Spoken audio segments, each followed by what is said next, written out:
Well, hello there all you absolutely magnificent people, and welcome back to the channel where we talk about nature while playing games. My name is Will, your friendly neighborhood ecologist. This is An Ecologist Plays, and we are back in Avatar, Frontiers of Pandora. So let's jump right into it all. Now we are just going to quickly go and scan some of those aerial balloon thingies right over there, and then we'll get back to the nature. So let's quickly go do this. So we're at the first little balloon thingy.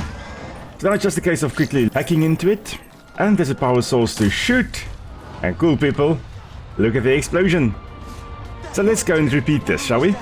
So these are apparently radar mapping things, and they're using it to probably scan for things like oil under the surface of this planet. So let's take out some more, shall we? Boom. Boom. Boom. And boom. Last one for now. I think let's head out and go meet a tour to just take out another facility, shall we? A few minutes later. Alright, so this is the base we're taking down, which means it's time for another killing montage. Alright, and snipe, snipe, and hack, and shoot, and shoot, and hide, shoot, and shoot the big guy. And the other big guy, which kind of went boom. Alright, let's pull the first lever. And shoot some more amp suits. Oops. Didn't go quite according to plan, but we're still hidden. And the second lever. Whoops. Walked straight into a guy there. And this should be the last one. The last lever to pull. And if we've done that, we need to go up to the top. Go and do the last few things up there. Of course, there's a helicopter. Well, was a helicopter. And after a wee bit of hacking,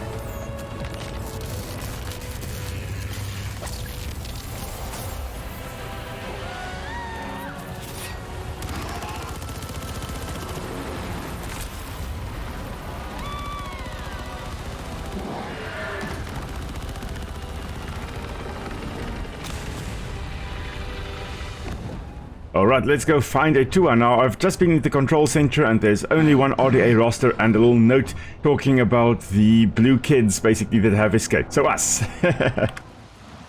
Okay, so Tua is hurt, but the Kinglore flowers are opening. So miraculously, the Kinglore should now be able to feed. The Kinglore moths should be able to feed. Unfortunately, however, it is still counting as polluted. I think over time this site will become pristine again. Now off screen I have eradicated most of the smaller little RDA facilities, these little dredgers and stuff like that. Only things left are these big facilities like Hydro Oil Extractor Alpha we have just destroyed. So over time we are going to be taking those out as well, most likely when we are a little bit higher level. But for now, the area, the Kinglore Forest, is looking relatively pristine, which is marvelous. And we're just going to go back to Home Tree over there, and I'll be back in a moment. As we are flying around at night, of course, the bioluminescence comes out again. We are skimming low over the river here. Our little Ikran is also catching a few fish as we are skimming along here. But interestingly enough, you can't skim over polluted rivers. So if you try to fly low over a polluted river for it to actually catch fish like that, it will not catch anything because, well, in the polluted rivers, there won't be a lot of fish to catch. So aquatic ecosystems really are sensitive to pollution. Amphibians, for example, really die out when there is high pollution levels, and so do the fish. Fish also battle in polluted rivers. And it's interesting that in the game here, you can actually experience that. You won't be able to catch any fish in a polluted river, but as soon as you are out of the pollution, then your Ikran can actually fish. But as we are flying around, you can see Polyphemus there, the big planet, really just shining above this landscape. Interesting to think that, well, we are actually on the moon, not on the planet itself. That is the planet. This we are flying on is just the moon. Alright, back at Home Tree. Can't imagine Etua's father being very happy about his daughter missing in action. I guess we've got to give him the news nonetheless. Let's see. Everybody's gathered.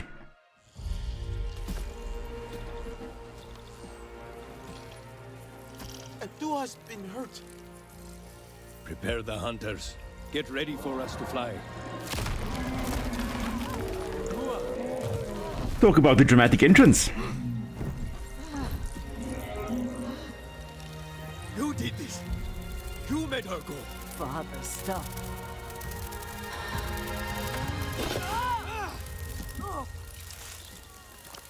They are feeding on their own. What happened to them? It was the sky people and their floating machines. Their strange pulsing, forcing the flowers close, driving the Kinglor from their nests. Only the Sarentu believed me. They saw how it worked. They destroyed it, alone. I tried to tell you. I wanted you to come with me.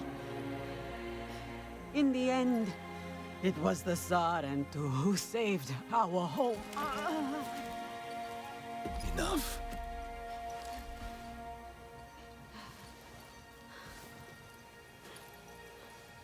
Etua is right.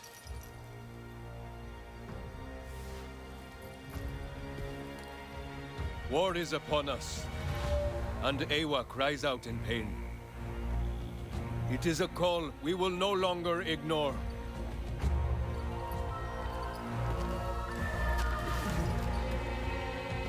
Etua and I will stand beside you and lead our people together. No longer will our blood stain their hands. We will purge these lands and skies of their blight. For our children and their children. Pandora will be free!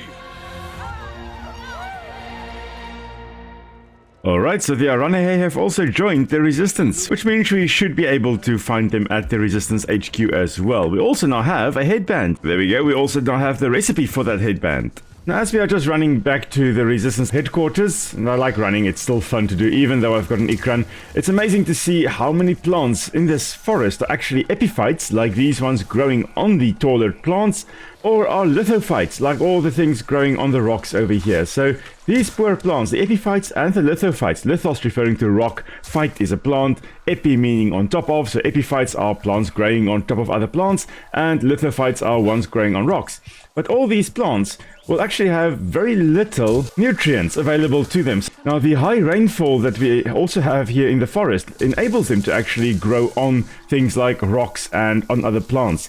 They don't have to worry too much about the fact that the roots are going to dry out, because there's so much rain in the area that there's almost a constant supply of moisture on their roots. And in fact, there's so much moisture in the forest here that some plants, like this fountain tree over here, can use this high volume of water to disperse their seeds, because they've got these fruits that constantly swell up with moisture, and once they are filled with moisture, they will actually pop, releasing the seeds. And the seeds, along with the water, then fall on the ground. Some of it may roll around a little bit, others will actually germinate right here under this tree. Without high rainfall, this plant would not be able to exist. So that's quite cool. And we can just stimulate the seed release by just going pop, and then there would be a whole bunch of seeds falling onto the ground. And as soon as that has happened, there should be another fruit forming. Hello there. Viper wolves. Hello. Haven't seen you in a while. Now, these two viper wolves are still young ones. They're not adults yet. They still have their dull juvenile coloration. And I was just reading that the fountain tree over here can actually tell you whether you are in a predator's habitat or not. Well, if you could taste the water, because the fluid in the actual bulb there, in the fruit, like that just exploded on its own, that fluid would be sweet if there are herbivores nearby. But if the plant is growing in a predator's territory, it actually has a bitter, soil-like taste. Now, not that we can actually taste it in-game, but I was thinking, you know what, it would be interesting to know if we are in the predator's territory, and then voila, 3 viper wolves attacked. But anyway, I was talking about lithophytes and epiphytes, and the reason they're actually growing in these horrible conditions, like growing on a solid rock, or growing on a tree trunk like that, is because very few other plants will be doing that. So there's very little competition for growing space. And in the jungle, like we were running through here, there are so many plants that there's a very, very high competition for space to grow. And if you can somehow grow in a place where very few other things can grow, then that means that you have reduced competition for growing space and the nutrients that you may also find in the, well, not necessarily in the soil, but that accumulate on the tree trunks and on the rocks and stuff like that.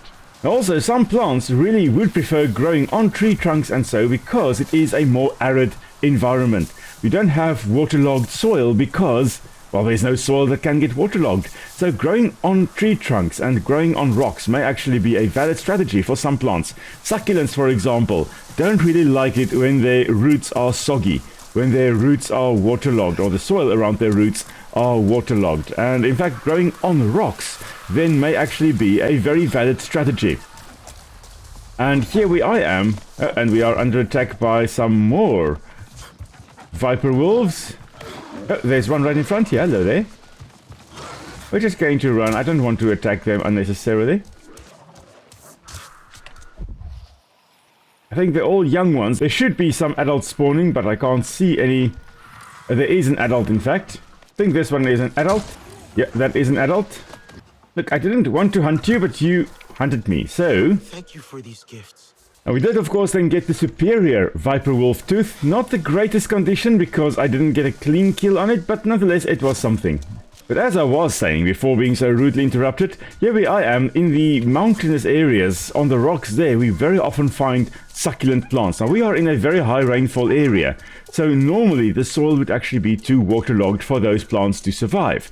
But because they are growing on rocks, there's no soil that can be waterlogged, and they're able to survive and actually thrive.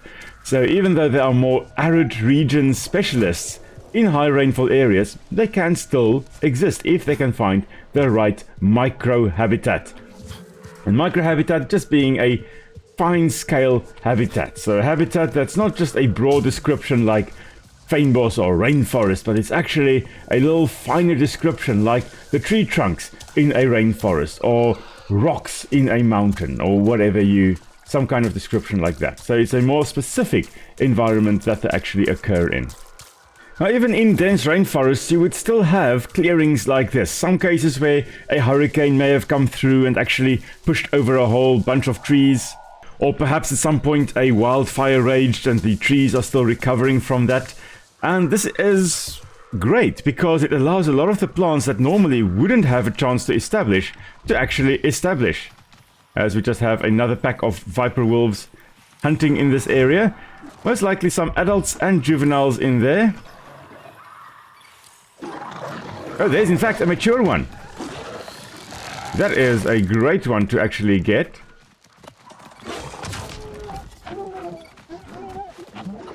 Because that's going to give us the exquisite teeth. Where are you? I hear you all. Hello there. Okay, so I've scared off the rest of the pack. But notice this mature individual. Interesting that it is still bioluminescent. Even though it is dead now, it still has some bioluminescence present here. But its colors are more vivid and more widely distributed across its body. This is a fully grown, reproductive individual. And we're going to harvest it, thank it for its gifts, and obtain our first exquisite viper wolf tooth. Now, up until now, we have not been able to actually obtain exquisite materials from, for example, viper wolves, because there were no mature individuals. Up until now, the area had been too polluted. But now that we have actually removed some pollution, finally there are some mature animals present in the rainforest as well. So now that the pollution levels are down, the animals are actually reproducing. That actually makes a lot of sense. If I were an animal and I am just trying to survive in a polluted environment, I wouldn't be wasting energy trying to reproduce. And many of these animals would most likely need specific conditions in order to actually reproduce. Now that the environment is nice and clean, finally they have the chance to reproduce, and we can now, of course, get the exquisite quality from the reproductively mature individuals. But here we can see the mature viper wolf, really vivid coloration all along here, most likely trying to attract a breeding partner. And it does seem that they do hunt in family packs though, so maybe it is just to indicate to the other individuals in the pack that, listen, I'm actually ready to reproduce, have at me. Obviously the ones in the pack have actually reproduced because there were some young ones there as well. But interesting with this individual, notice the paddle-like tail that we see here. That is used to change direction rapidly from while chasing prey animals that also, like the hexapede, may actually be very nimble and agile. They need to be able to change direction quickly to hunt them down. And so they've got that flattened tail to steer them like a rudder of a boat.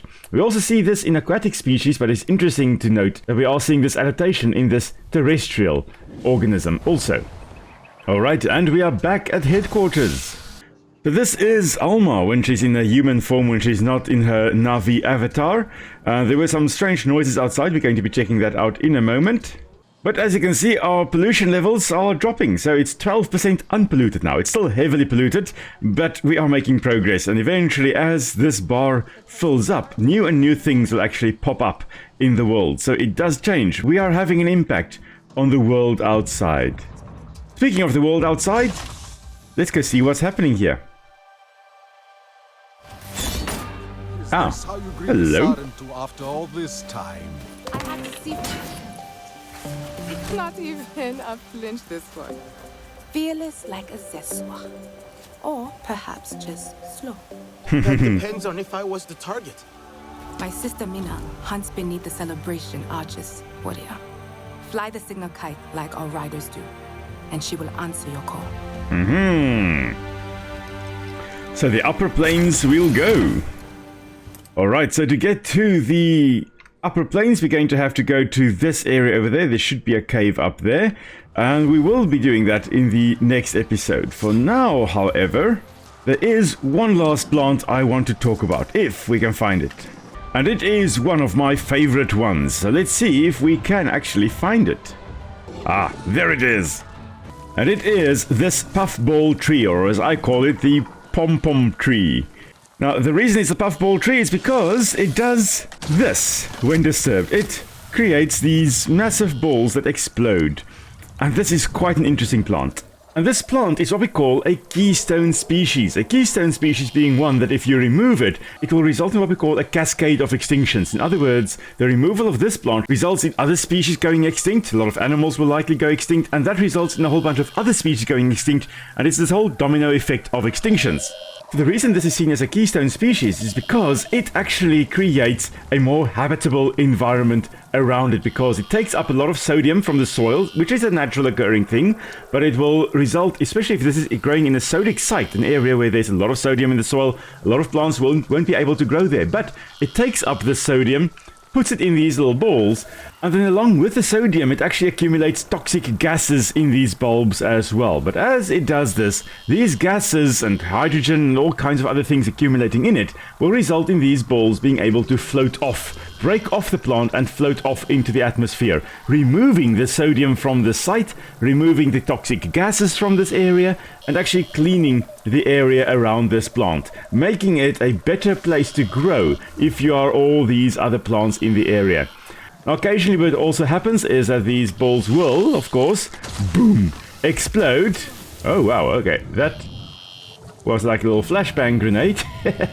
Now, while we have now released the salt and the toxic gases in this area again, we have also at the same time dispersed some of the seeds, which most likely accumulated in these bulbous structures, and that explosion results in the seeds being dispersed all over the place. So there technically should now be a whole bunch of puffball plants growing all over this place, given time, once the seeds have germinated.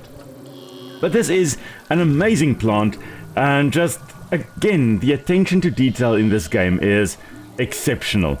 I never expected to even see the term keystone species in this game, yet the Hunter's Guide tells us that this is a keystone species. And it also says that the humans have looked at planting these plants on Earth, in areas where there have been salt accumulations due to agriculture.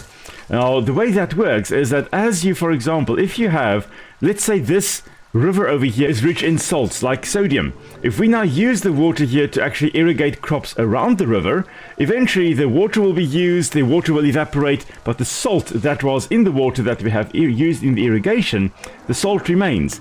And there is now more salt in the soil up here. If we now go and irrigate again with water from the lake here that contains salts, we use it to irrigate the soil here, the plants, the water will be used, the water will evaporate, the salts remain behind. Over time, this area around the river or lake will actually accumulate a lot of salts, eventually resulting in it no longer being suitable for agriculture.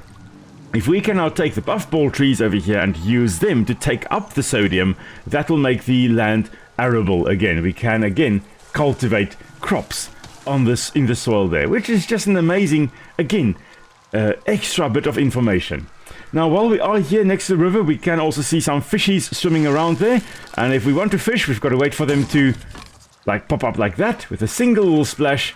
And we can then finally catch a fish. And we immediately find a whole bunch of little wasps, it seems here, actually accumulating around the fish that we have just caught. Now, this is just a fine octafin. We don't need it. And our pouch is actually full, so we're going to leave it to these, I think it's the hellfire wasps or hellfire drones or something along those lines that are actually accumulating around that fish there. They're most likely feeding on it now.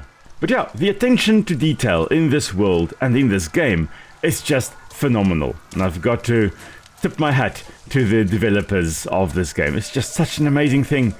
But yeah, this is, I think, where we're going to end today's session. So thank you very much, everyone, for joining me on our little adventure. Nick and I will be back to live streaming for the first live stream of the year on Sunday, finally, again. So join us as we are back in Frontiers of Pandora then for our little adventure.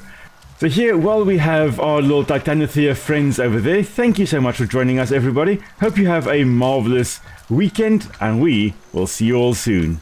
Bye!